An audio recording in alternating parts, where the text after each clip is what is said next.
Hey everybody, it's Marc with MainWP, and today I am talking with Adam Weeks. Adam Weeks is the co-founder of Cirrus Influence.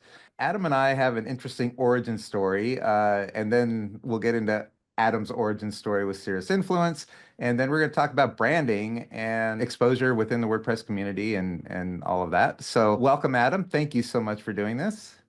Hey Mark, it's a pleasure to be here. I love our conversations and I have been looking forward to this. Thank you for having me. Adam and I have quite a history together. It's short but long, and I'm going to let Adam tell the story and I'll interject. So, Adam, how did you and I meet? Well, I was scrolling the old LinkedIn like one often does. Post status. I've been involved with post status for a long time and looking for different people to bring into, part of that community. I was looking through LinkedIn and I came across your LinkedIn profile. And what struck me as interesting was one of the colleges that you listed. It was La Sierra University, which I actually had also attended La Sierra, but I was sure we weren't there at the same time, but that was interesting to me. And I reached out to you and messaged you and we started up a conversation, potentially some history that we had together. And I remember asking you a couple questions. Remember what I asked you? Um, well, I grew up in an area where it was largely college driven, but it was a private university that is run by the Adventist community. And you asked me if I happened to know your dad because he was a leader of basically Adventist scouts, is Yeah, how I try to that's a to fair describe it. explanation. Yeah. Yeah. I actually was a member of that we call them Pathfinders, but I was a member of Pathfinders, but I didn't know his dad. But your dad has a pretty unique name. So, Yeah. My dad's name is Bucky, which I don't know if you know this. It's actually that's a nickname, as yeah, one might guess. His real name or his given name was George, but he's always gone by Bucky because his dad was George and he didn't want to be also George. Anyways, we made this connection that my parents and your parents, when you were a kid, actually were neighbors. I was not yet there. I was not yet born at that time, thanks for but saying I'm much older than you. I appreciate that. only days, only days. But to that point, it was this really neat connection that I am was fairly new to the WordPress community, and I'm looking for people and find that Mark, you live not that far from me right now. And years ago in Southern California, which is far from here, our parents were neighbors and they have fond memories of you running around the neighborhood as a kid and doing all kinds of fun stuff. And my mom, my dad have fond memories of your parents. And I just think that's such a cool origin story and a great connection that we have. Yeah, it's really cool. And then beyond that, we of course each we're fortunate enough to have our parents still with us, and Yeah. I'm very close with my parents, and I contacted my dad, and you contacted your dad, Yep. and said, "Hey, do you remember Bucky?" And my dad was like, "Oh yeah, I always wondered what happened to him." And Yeah. I think your dad had a similar reaction or Yeah, something. well, And I'd mentioned that you and we went out to lunch last week, and it mhm. was, hey, I really want to see Mark's dad. Let him know that I would like to one of these times. I want to connect. Yeah. So and they're not very far from each other either. They're about an hour away from each other Yeah, as well, right? yeah. So anyway, it's one of those things that when we talk about WordPress community and how important it is, I thought this would be interesting to bring up because this is really, community has become such a buzzword that I don't think that we realize the weight that it Hmm. carries. And this is a perfect example of here's Adam who lives an hour away from me. We've now had a couple lunches together. We see each other at the work camps and things like that. Hmm.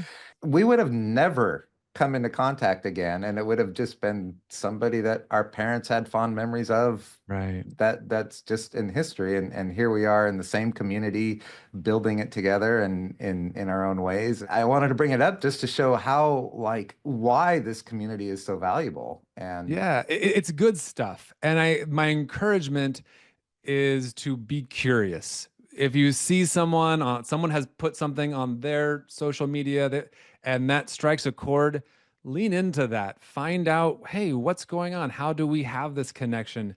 And to me, it really goes with in this community, be a person first before you try to sell something or be a partner with something or whatnot. Make friends. and Yeah. and that is far more beneficial than any partnership that or business relate, that you can do. Be a person, be a friend first. That's really awesome. And that kind of takes us into like Cirrus Influence. Tell us what that Yeah. is and how you got into it and why you're so passionate about it. Yeah. So Jonathan Wold, who is another mutual friend that we have, and you guys go back a ways as well, he has been talking about the WordPress community to me for a long time. I've known Jonathan. I was actually his kid's principal, his kid at the school that we were at, and I have used WordPress for a long time, building school websites as a teacher and principal, different places, but never knew anything about the community until I we did a big road trip. My family and I, we sold the house, most of our stuff. We had been up in northern Idaho as a school principal up there. Great time. And we did a road school year actually during COVID. On this road trip, we were discussing with my family what comes next. Do I go back to being a school principal? But this WordPress thing is really interesting. And I reached out to Jonathan, and he was involved with Post Status at the time. Great community for the WordPress ecosystem. They're focused on business, and I was helping to sell memberships and sponsorships and really learning that whole industry, going to the different WordCamps, going to the different Post Status had events, and recognizing that one of the difficult parts of WordPress is also its benefit. It's decentralized. It's all over the world. You can do WordPress anywhere you want, but if you are a product company, if you're a hosting company, how do you get exposure? How do you get connected to the community? That's a huge benefit of a WordCamp. But we also have these different media outlets or influencers, people who teach others how to use WordPress. And what's happened is Post Status serves an important need, but people were wanting more than that. Hey, I want to be connected with YouTubers that are teaching people how to use WordPress. And essentially, the guy that teaches you how to use WordPress, if he recommends or she recommends a product or something that they're doing, that exposure is very valuable. And what we have done over the last few years is really index the entire WordPress media landscape. You've got newsletters, you've got podcasts, you've got these YouTubers, all these different people who are out there spreading the good word of WordPress, and they also need content. They also need sponsors. And that's where we come in. We have different companies in the WordPress ecosystem that would like exposure. They hire us. And then without charging, we don't take a cut of it or anything, but we get them connections to sometimes you have earned media and then paid media. And we do both. Okay, that's pretty interesting. So let's talk about that a little bit. You mentioned earlier, be a person first, Yeah. and this goes into a little bit of branding, obviously, or a lot into branding. Yeah. And I think that branding is part of marketing, but I think a lot of people sometimes confuse marketing with branding, and then they also confuse or they minimize the impact of the personal brand versus the company brand. Maybe you can talk a little bit about how that all works within, together and build something up. And then maybe go into a little bit about like agencies and how they can best represent their clients by understanding the differences and how they interact with each other. It's a great question, and I think, like we said, it starts with being a person first. We're humans, and we desire connection, and we're looking for people that we trust. We like to do business with those that we know, we like, and we trust. There's the cliche of business gets done on the golf course. Well, part of business getting done on the golf course is, and that's a thing kind of long ago, but I'm sure it still happens, is that when you are doing an activity like that, you're going to find someone's learn about their character. Are they going to cheat? on the golf course? Are they going to be fun and be enjoyable to be around? I think it goes to at these events, at WordCamps and CloudFest or PressConf or all these different things, is being that authentic person, also not being shy to share that, hey, the company that I'm working for is really good at solving these problems. If you have that problem, we can help you as well. And if we can't, we maybe direct you to someone who can. That's okay too. Not holding on so tightly that we're going to do everything for everyone. No, you're not, nor should you. It's not a good idea. Branding is such an important thing where don't try too hard. Be authentic, be comfortable with the things that you do well, and then communicating that repeatedly in different areas over and over and over and over and over again. There's a saying, I wish I had coined it, although I use it a lot, and treat it like it's my own, but truth be told, I didn't make it up, which is that you control your marketing, but the public controls your branding. Yeah. And I've found that while that's true, there's a way, for lack of a better term, to I don't want to use the word manipulate, but to control your branding so that you're sending the right messages. Yeah. And I think that definitely being authentic is part of that. But how you project that authenticity is really important and, something that we all need to be aware of. Do you get into that with your clients at all? Yeah, you're exactly right. Is that branding is what other people say about you. Like Mhm. marketing, it is doing all of it on purpose. You have advertising, you have PR, you have all these different things. We often think of the colors that we use or the logo. That's all true, but we have to be helpful in giving the words for other people to use to describe us. And if we say something similarly over and over again, repeatedly, that is a useful technique. And manipulation is a harsh word, but not wrong.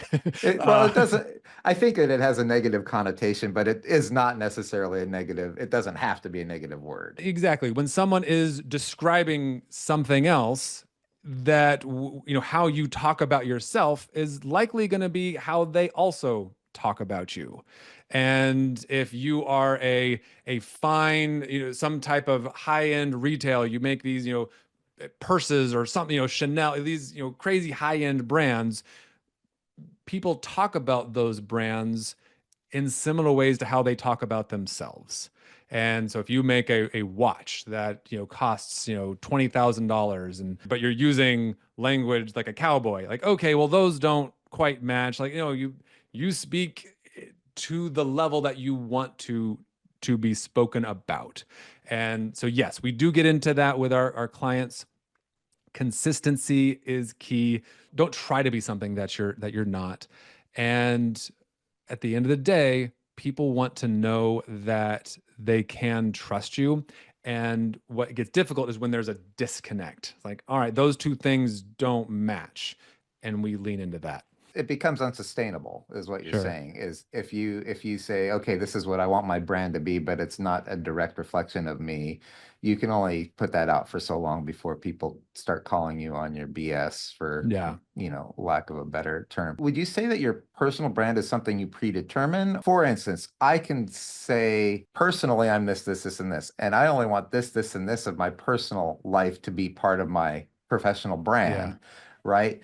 Do you think that that's something that is naturally curated, or something that you strategically curate in order to get that message out there? All these are parts of you, but they're not all of you, right? Correct. And No, we definitely want to strategically curate the things that we want people to know, especially on these different channels that we're not just going to go, blah, look at me, I'm everything, I have no filter. Like, nope, Mhm. have a filter.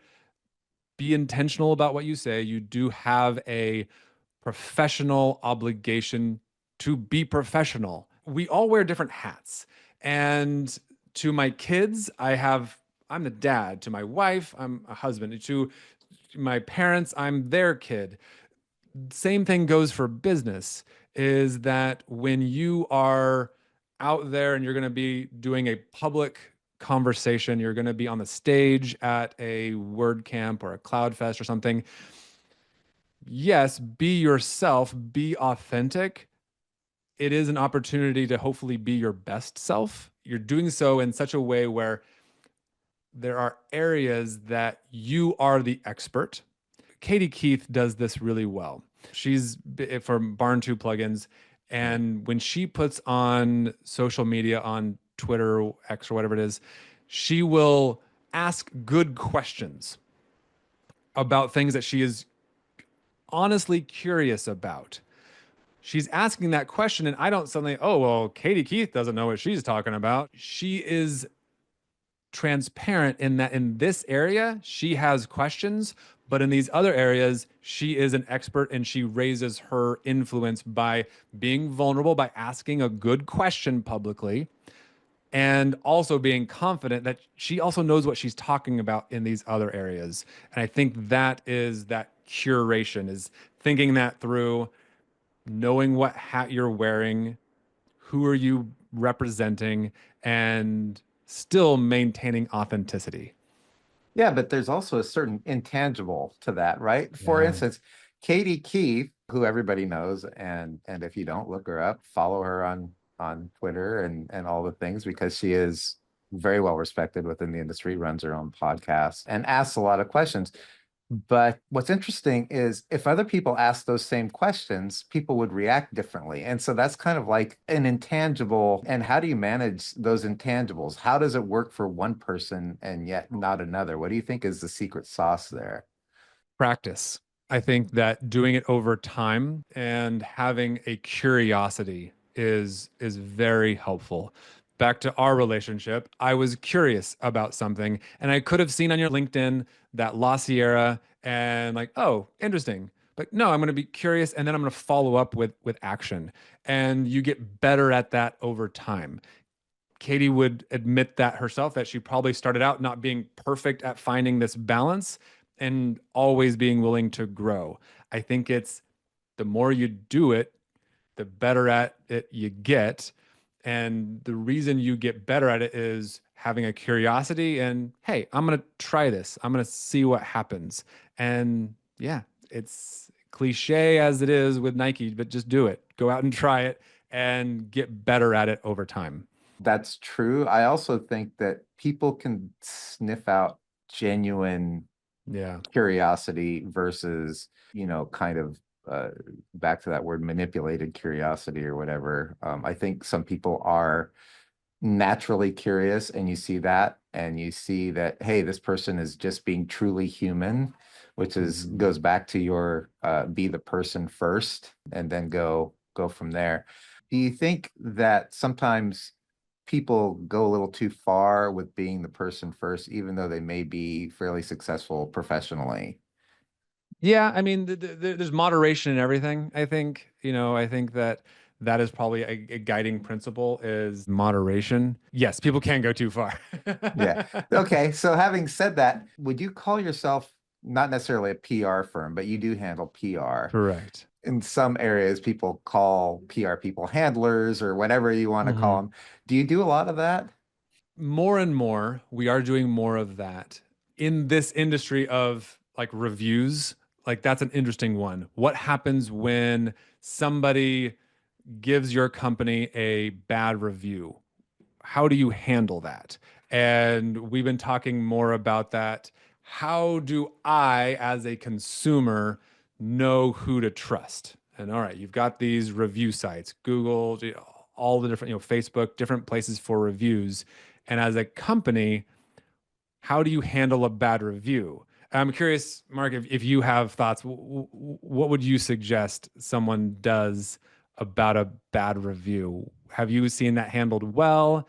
Have you seen that handled poorly? I've seen both, of Yeah. course. I used to before reviews, but when I'd get like an angry email or something like that, I would actually write out in a completely different offline thing, kind of the what I wanted to say response Yep. versus what needs to be said. I think that with reviews, the ones that are handled well are the ones where the people recognize the respondent or the company that's coming under scrutiny responds recognizing that they're not necessarily responding to that reviewer, but they're Hmm. reviewing to the people who are reading the reviews. Yep. And I think that when you put that at the forefront of your mind, it's not so much that you want to make the reviewer look bad so much as you're out to make yourself, look good. So sometimes you have Yeah. to defend yourself. Sometimes just owning it. Let's say you're a restaurant. I came in and the service was bad and the Yep. food was greasy and it all tasted like there was no, seasoning, blah, blah, blah, blah, blah. First of all, as the business owner, as the restaurant owner, you can't confirm or deny that that happened, Yeah. right? There's a way to respond to it to where you're defending Yeah. the integrity of your business while also acknowledging and recognizing that there's a true complaint there. In a situation like that, you can do both. You can say, "Hey, I'm really sorry you had a bad experience at our restaurant. What I can tell you is that our staff is very conscientious about this. I will bring it to them because they want to serve their customers well. They want to Yeah. serve our customers well. They want your dining experience to be amazing. Yeah. And if it's anything short of that, then they're going to want to know every bit as much as I do. I'm really sorry. I don't like this trend that has occurred lately, especially on the Twitter verse, where they say, send us a DM and, we'll handle you privately. I think that that's a way to kind of quash the bad news or Yeah. or it suddenly becomes hidden kind of secretive thing. Yeah.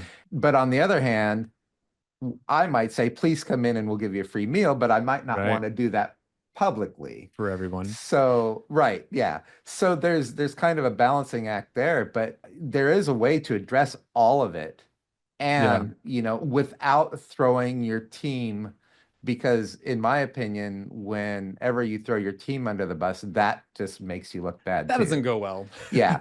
So you bring your team along for the ride and you say, Yeah. look, we are all part of this. And, yeah, we're human and this is possible that this happened. And I'm really sorry. And, we'd like a chance to make it up to you. And that way, people who read it, by and large, who I feel are rational, Yep. critically thinking people will read it and go, hey, you know, turns out these guys are human. It turns out they're not just this Yeah. business that's only out to make money. Exactly. It's fascinating because I look back to like my early days of getting into professional business when I started Hmm. very early on. And it was always you keep your work life here and you keep your personal life Yeah. here, and there's this clear delineation. And I think, oh, okay, so that's what professionalism is. When you're Mm. young and you're naive, you kind of follow the rules of what professionalism is. And Yeah. as I got older, I realized no, people want to know who the human being is. The reason companies grow is because they feel a personal connection with you of Right. some sort. And then I looked back at like the old days of like the TV shows that happened in Hmm. the 50s and 60s. And I think back to like Bewitched and the Brady Bunch and all Yeah. this stuff. And I'm like, wait just a second. People knew about their personal lives. People Yeah. knew that Mike was an architect, but he had 6 kids and he married Carol. And I Yeah. mean, all these things. And I'm like, where did this come that there's like this clear delineation? Yeah. And people had their clients over for dinners at their house and things Yeah. like that. And that was kind of like a shift that happened for me where I was like, it's okay to talk about your personal life. People Yeah. do want to get to It's know helpful. you.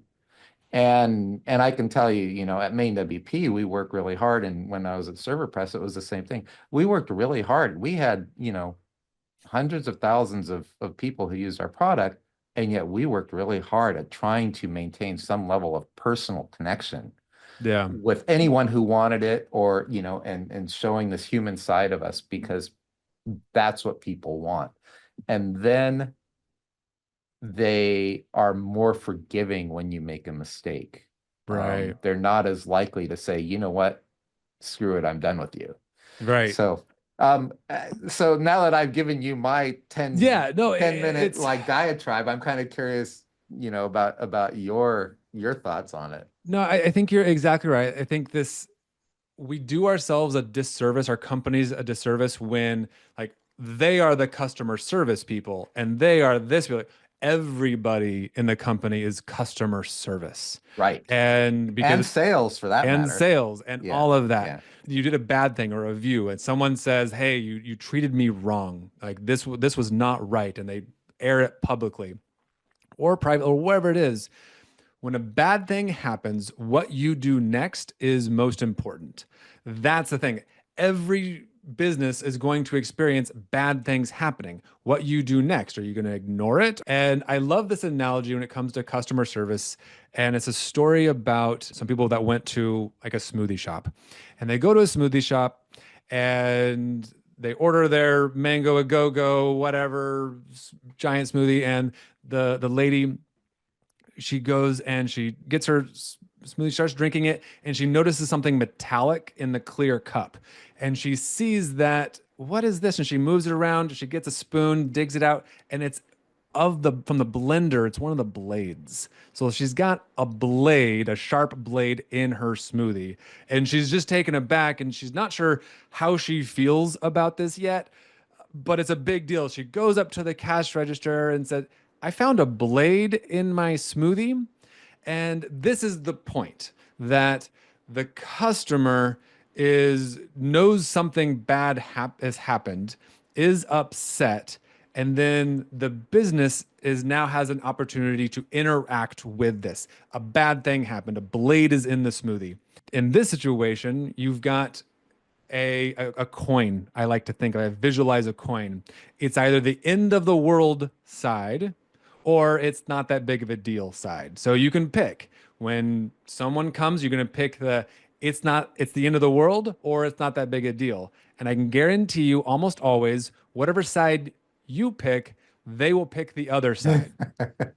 So one way the story goes, like, oh, sorry, you want me to make another one? Like, yeah, I'll make you a new smoothie. It's not that big a deal. Well, what side is she gonna pick? It's the end of the world. I can't believe you would. This is safety. If I had drank in that, my mouth and da da da. End of the world. The other way goes where if the person at the register picks it's the end of the world side.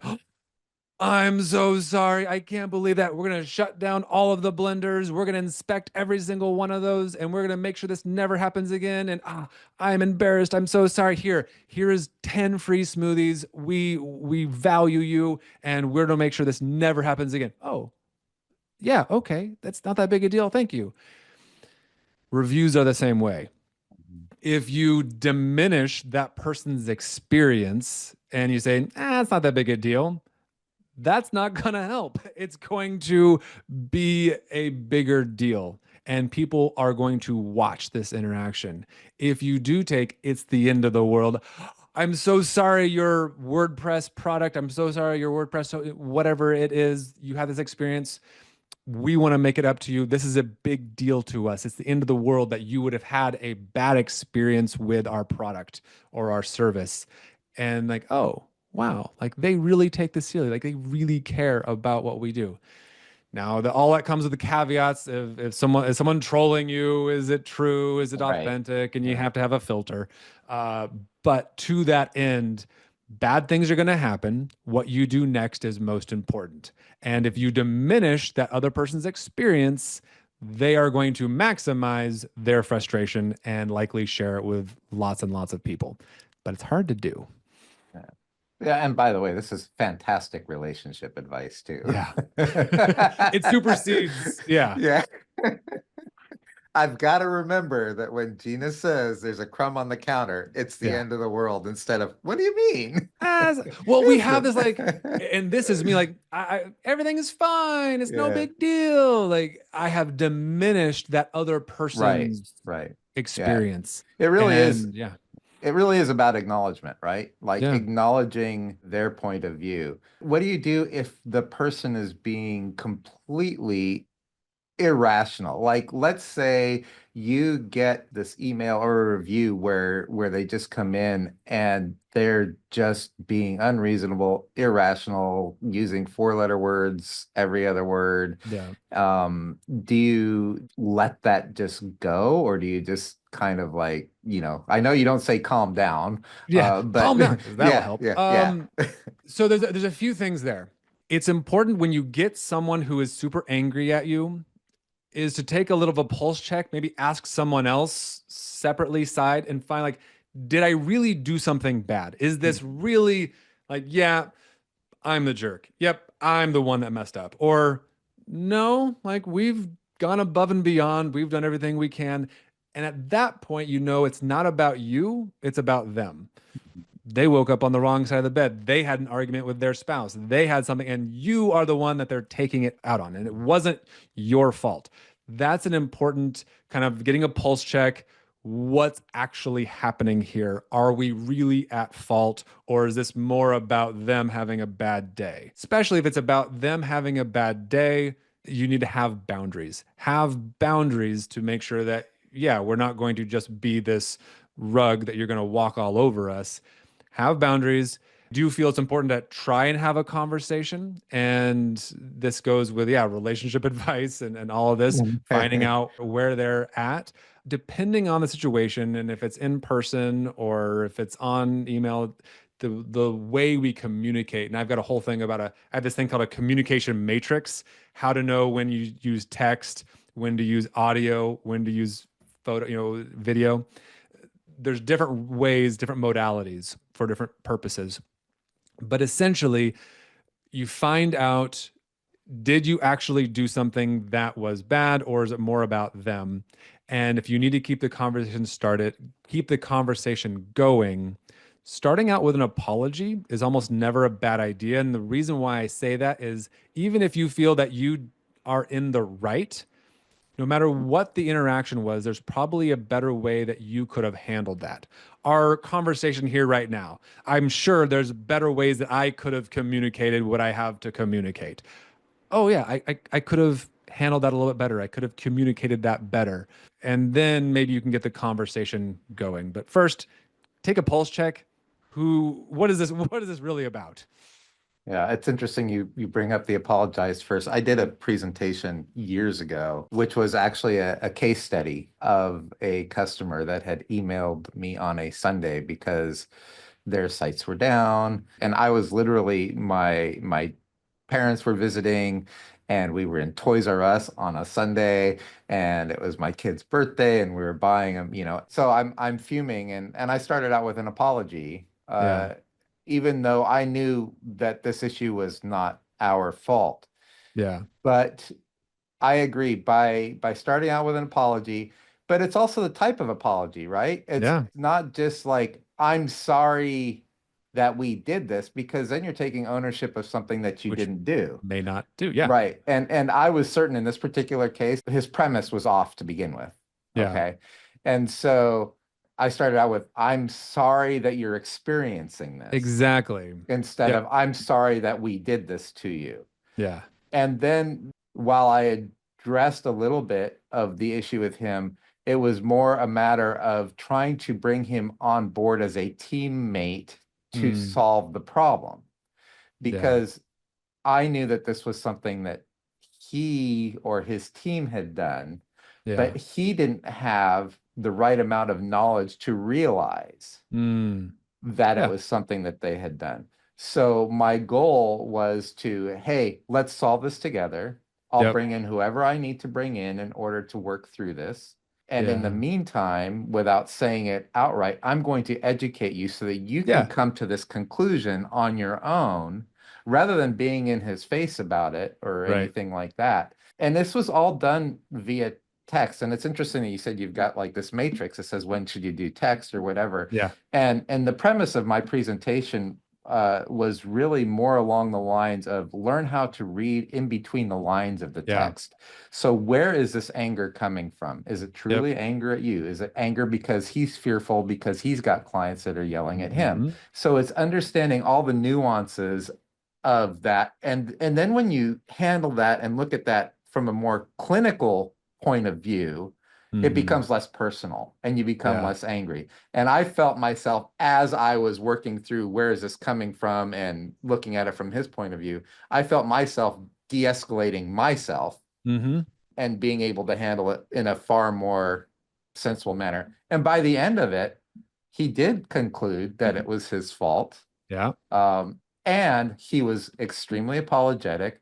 And he says, and basically said, I'm a customer for life as a result of that. Nice. So I never look at an extremely angry review or customer as that's where it's going to end. Right. I always look at it as how can we turn this around so that we can at least neutralize it Yep. at the very least, if not like Hmm. make them a lifelong customer. Exactly. Would you have anything to add to that Yeah, or? I think that what you did was it's an opportunity for understanding. And are they acting in good faith or bad faith? He wasn't intentionally angry at you because he's just a bad guy. He's struggling, he's hurt, something's messed up, and he needs to figure it out. And what you were able to do is an opportunity of educating because you knew, nope, it wasn't us that messed up.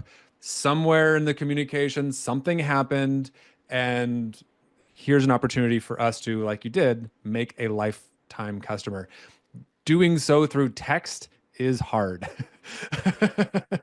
Yeah, I will say that this was after having had years and years of doing a Yeah. lot of email. And when you have customers all over the world, it's very Yeah. difficult to do it any other way. Yeah. So learning how to read what's in between the lines and to not take it personally. And we all do. Yeah. I mean, we all take that initial thing. When somebody attacks you in that way, it's like somebody's calling your baby ugly, Yeah. as the saying goes. I think it's important to not assume the worst is another thing. If I don't hear back from them, it's that they're intentionally ignoring me. Like I've had times where I haven't heard back and I'm upset because I need this thing. And I find out like, yeah, their kid's in the hospital and something Right. happened. Yeah. And it's There's like, always oh, something I'm we don't know. so glad that I didn't. Why Yeah. are you not answering me back? And da da da Yeah. da. Like, Yeah. So bringing this around to how this all works within, say, the brand of your company, mhm. and once again, let's say you're an agency, how does all this help an agency help their clients? Getting to know what is most important to them is really important when you're thinking about that. I think, I mean, yes, they need sales, they need it, and it comes down to the simplicity, and we can oversimplify this of it's time and it's money, and that's all that matters. Like, yeah, when it comes to your brand as an agency communicating to your clients, consistency, being authentic, relating back to what, and then working to understand them and where their pain points are, is that you are not the hero of the story. This is the thing that really resonates when I'm thinking of branding and marketing, is that for our customers, it's not about us. We are hopefully a tool, a path, a conduit for a solution for them to get past whatever pain point that they have. The hero of the story is who's in the mirror when they wake up. They're the hero. It's about them. Our goal is to be a guide. We are going to guide them through this difficult thing of an online presence. And we're going to use this tool called WordPress or whatever it is we're doing to get there. It's not about you. It's not about you. It's not about you. We built this amazing thing. We're incredible. Like, get over it. Like, it's not about you. It's about them. And they have a problem. And you've come up with a really cool way to solve it. And if we can remember that and find different ways to communicate that, we will grow our businesses. Yeah, that's really good. And that is something that's very difficult to remember is that it's not about you because you put your heart and soul into it. And Yeah. so to you, it's about you. You're the hero of Yeah. your story, but you're not the hero of their story. Right. If you were to go through a flow, Mm-hmm. okay? let's say someone contacts you or whatever, or if you were just giving advice, how would you say that flow goes all the way from branding to marketing, to getting Mm. yourself out there and all of that? How would you put that flow? Ooh, this is a good question. I love this. It first starts off with know thyself. Who are you? What do you stand for? What's important to you? What are you good at? What are you not good at? Self reflection. We oftentimes want to get out there and start telling this story, and most of us do that too soon. Take a breath, take a beat. Good things happen in the margin, and you need to first work through those things. If you're getting started, your first clients are going to come from your own network, your own personal network. And that's going to be a good place to get to know yourself and where your strengths are. So that's the first part is the flow is, yeah, do the business for your cousin, do the business for the people that you know, and get good at knowing that. And it's cliche, but you have to have your mission, vision, core values. It doesn't need to be as prescriptive as that, but essentially take all of those gurus that talk about that and distill it down to these three things. And I like this is kind of the one liner, and do this before you do other marketing. What is the problem? What you do to solve the problem, and how it will feel once the problem is solved. And I'll give you an example. The first part is understanding the problem that your customers have, your potential clients, what pain points are out there, and then identifying and communicating that you know that. A lot of customers struggle, a lot of people, a lot of struggle with this. Oh, you get me. Like, yeah, because I struggle with that. Okay, so now we're having a common thing is you recognize a common problem in the industry or common problem that your potential clients need to be solving. So, first one, what's the problem? The second one, what you do to solve that problem. And here comes the differentiators because lots of people, how do you solve this problem different than others? And you need to know that. You need to know what makes you special. Why would they come to you versus a competitor? And lean into that. What do you do to solve that problem? Do you have a process? Is something special about what you do? What's your secret sauce? How do you solve that problem? And know that well. Then the third part, and this is the one that people often forget and miss and skip, is that what it'll feel like for your potential client, what it'll feel like once that problem is solved. Because they're looking for that, oh, good, it's solved. I don't have to worry about that anymore. And it's going to feel great because I'm going to make more money. I'm going to have more time. It's going to be easier, whatever that is. So what it feels like. So again, we start with the flow that you're asking from is it starts with know thyself. When you're putting it into words, put it into that three-part process of identification of the problem, what you do to solve the problem, and then how it feels once that problem is solved. Then you start communicating that. And you do that, different avenues. Start with the free things, go to the events, start small, get feedback on that, and then start paying for it. I mean, that's going to be your advertising, your sponsorships, those types of things. But being consistent. Before you do any of those, though, know yourself, what the problem is, what you do to solve the problem, and how it feels once that problem is solved. So know yourself, then let other people get to know you, and then Mm-hmm. do the advertising, marketing, and all of Yeah. that kind Yeah. of. Yeah. When we're talking about someone coming to Cirrus Influence, it's are you ready for us? You Mhm. may not be in the phase of business where our services are going to be helpful to you. Mhm. You need to have the margin. If you are just scraping by and you're trying to struggle to meet payroll, to pay rent, or wherever it is you're at, and that we may not be a good fit for you. Mhm. We come once you've sort of got those things figured out and you have the margin to, okay, we're ready to grow our business. We've had the success, and now we just need people to know about us. Oh, all right. We'd love to help you get exposure. And that's what we do. Yeah. But it really does start with knowing, like absolutely knowing what you're about. Yeah. Yeah, yeah, it sounds And that like. comes, Yeah. and then confidence comes from that Right. of, yep, we can help that person. Nope, we can't help that person. And that's okay because we know where our strengths are. Yeah, sounds really good. Well, this has been really great. This time has gone by very quickly, as it always does. Where is it that people can look you up, find you, see you, talk to you, all that stuff? Well, if you are on, for instance, Post at a Slack, I'd love to talk to you there. LinkedIn is always a helpful place. Just look for me, Adam Weeks, and then our website, cirrusinfluence.com. And if you feel that you would like exposure in this wonderful world of WordPress, there's even a place for you to book a time with me there.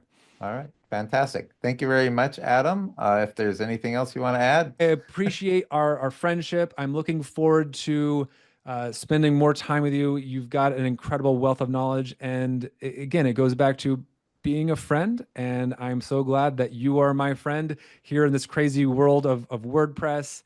And it's good stuff. I feel 100% the same way, and I still, I honestly, the way that we met still blows my mind. So Fantastic. that's one of those things. It's like it just goes to show that it is a small world, and we Be nice think to everybody. be Do nice not. to everybody. Absolutely right. Be nice to everybody. Yeah. There you All go. right. Thanks a lot, Adam. Yeah. Thank you.